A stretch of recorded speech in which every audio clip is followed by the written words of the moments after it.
ويل لكل همزة لمزة الذي جمع ماله وعدده يحسب أن ماله أخلده كلا لينبذن في الحطمة وما أدراك ما الحطمة نار الله الموقدة التي تطلع على الأفئدة إنها عليهم مؤصدة في عمد ممددة بسم الله الرحمن الرحيم ألم تر كيف فعل ربك بأصحاب الفيل ألم يجعل كيدهم في تضليل وأرسل عليهم طيرا أبابيل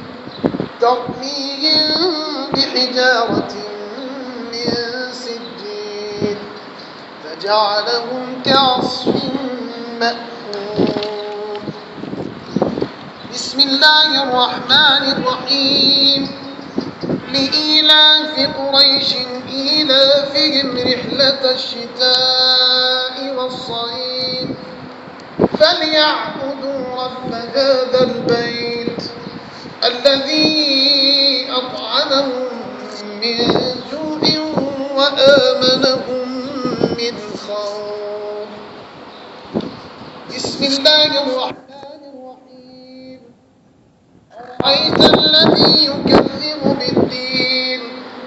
فذلك الذي يدع اليتيم ولا يحض على طعام المسكين فويل للمصلين الذين هم عن صلاتهم ساهون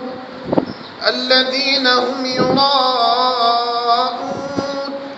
ويمنعون الماعون بسم الله الرحمن الرحيم إنا أعطيناك الكوثر فصل لربك وانحر إن شانئك هو الأبتر بسم الله الرحمن الرحيم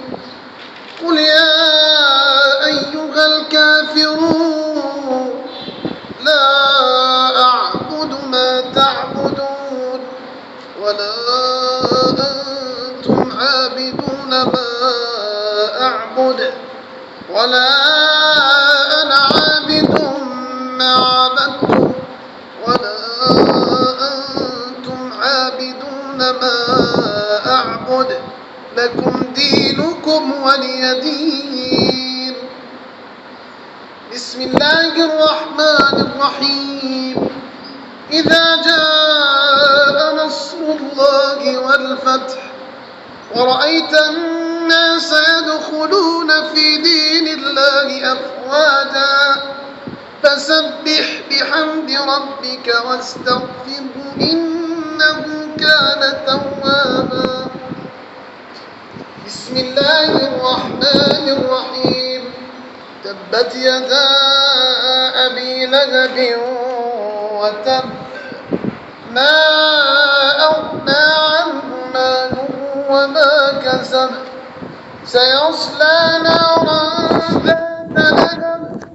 وامرأته حمالة الحطب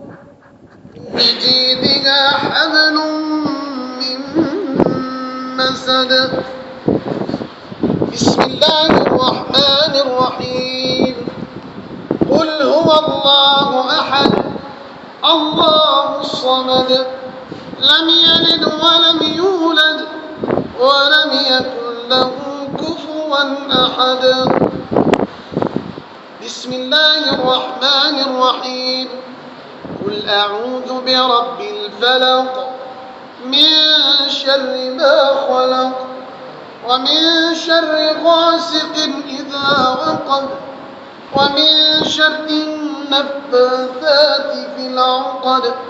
ومن شر حاسد إذا حسد بسم الله الرحمن الرحيم قل أعوذ برب الناس ملك الناس إله الناس من شر الوسواس الخناس